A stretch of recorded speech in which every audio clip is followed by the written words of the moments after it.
वीर वीरमदेव राजकीय स्नातकोत्तर महाविद्यालय जालौर के यूट्यूब चैनल पर मैं डॉक्टर बंशीलाल, सहायक आचार्य हिंदी, आप सभी का स्वागत करता हूं।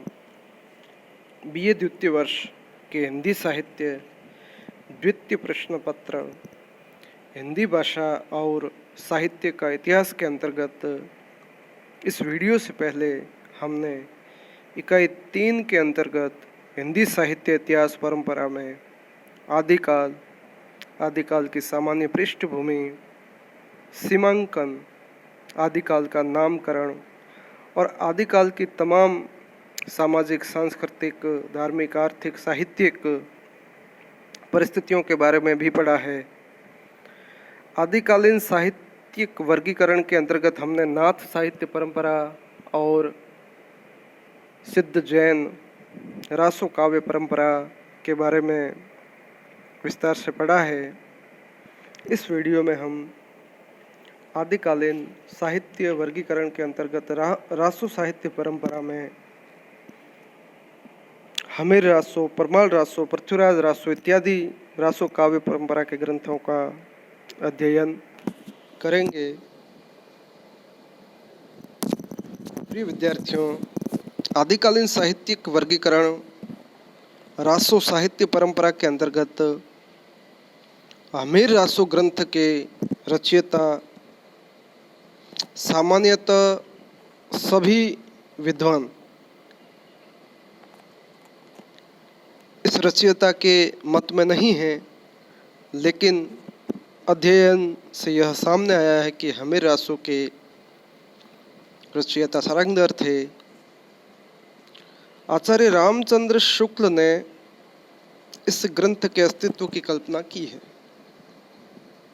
प्राकृत पैंगलम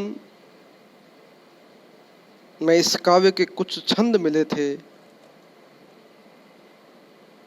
उन्हीं के आधार पे आचार्य रामचंद्र शुक्ल इसकी कल्पना मानते हैं और हमीर तथा अलाउद्दीन खिलजी के युद्धों का वर्णन और हमीर की प्रशंसा इसकी विषय वस्तु है।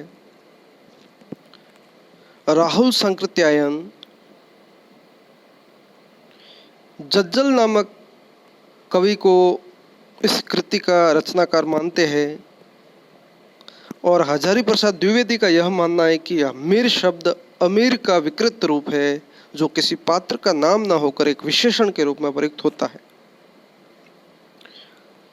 अभी तक इस ग्रंथ की कोई प्रति उपलब्ध नहीं हो सकी है। इसी श्रृंखला में परमाल रासो के रचयिता जगनिक नामक कवि को माना गया है।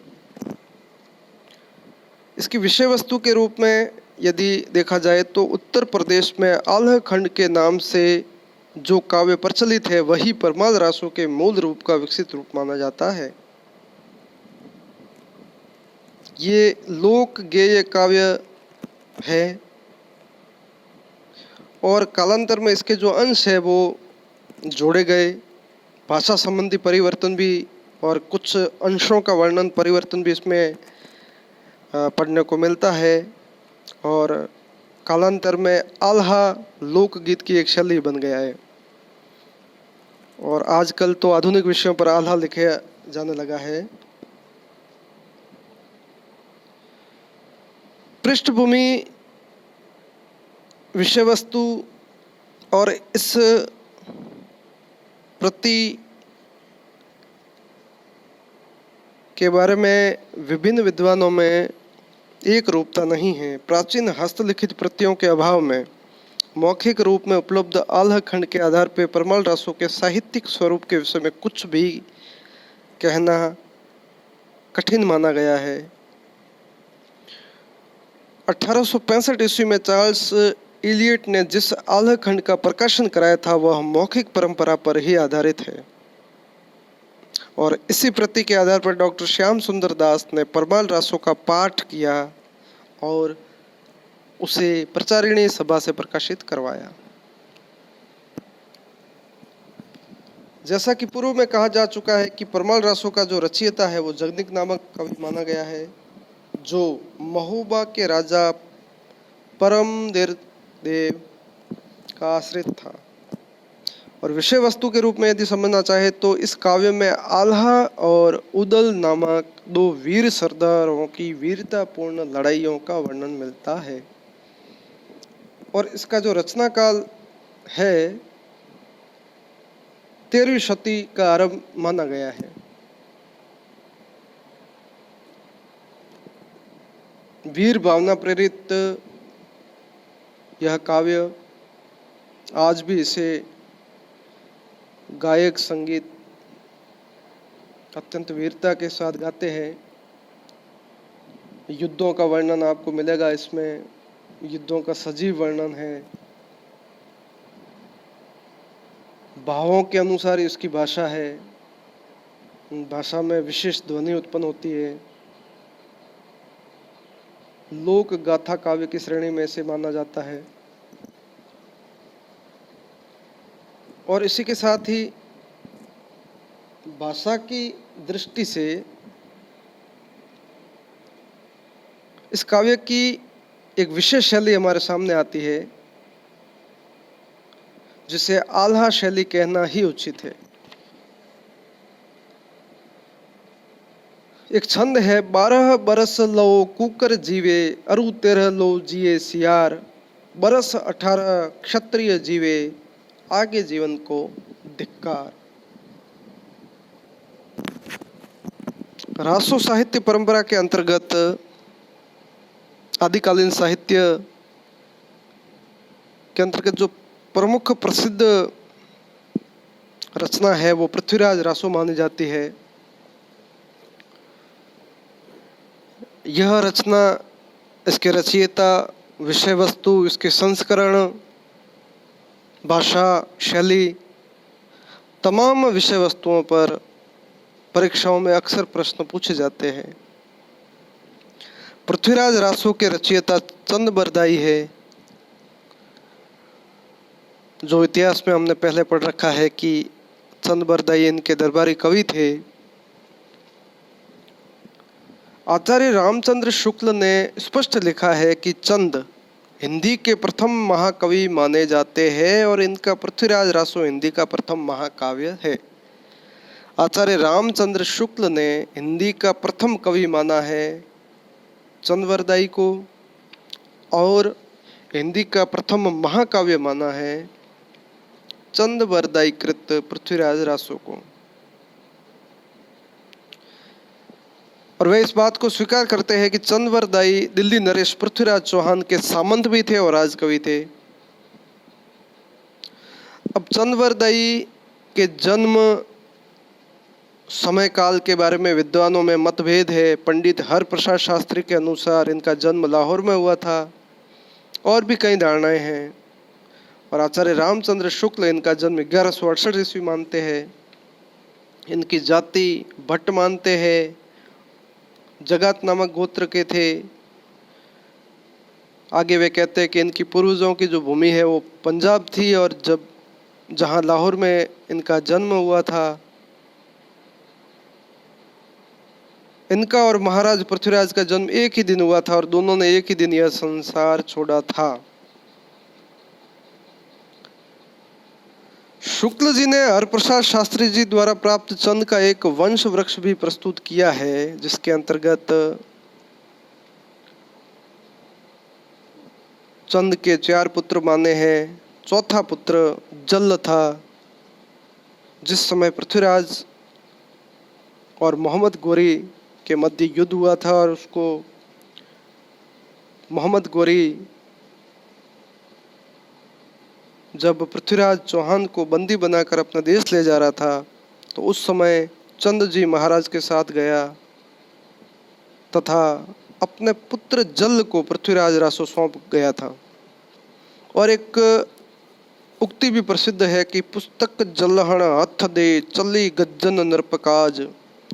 कहा जाता है कि जल्ल ने चंद के अधूरे महाकाव्य को पूर्ण किया। इसी क्रम में पृथ्वीराज रासो के संस्करण की हम यदि बात करें। जैसा कि आप स्क्रीन में देख रहे हो, पृथ्वीराज रासो के 4 संस्करण प्रसिद्ध है। सबसे पहला जो बड़ा संस्करण है वह जिसका प्रकाशन नागरी प्रचारिणी सभा काशी में हुआ है तथा जिसकी हस्तलिखित प्रतियां उदयपुर के संग्रहालय में सुरक्षित है। 1585 ईस्वी में लिखित प्रति के आधार पर रासो का संपादन कराया था और इस संस्करण की विशेषता यह है कि इसमें 69 समय जिसे खंड कहा जाता है तथा इस संस्करण में छंदों की संख्या 16,306 है। और पृथ्वीराज रासो के द्वितीय संस्करण की यदि हम बात करें तो द्वितीय रूप में उपलब्ध पृथ्वीराज रासो जिसके अंतर्गत 7,000 छंद है और इसका प्रकाशन नहीं हुआ, लेकिन इसकी प्रतियां बीकानेर में सुरक्षित है जो लगभग 17वीं शताब्दी में लिखी गई मानी जाती है। इसी क्रम में तीसरे संस्करण की बात की जाए तो इस संस्करण में 3500 छंद है और 19 समय है। इस संस्करण की हस्तलिखित प्रतियां भी बीकानेर में सुरक्षित है। इसी क्रम में यदि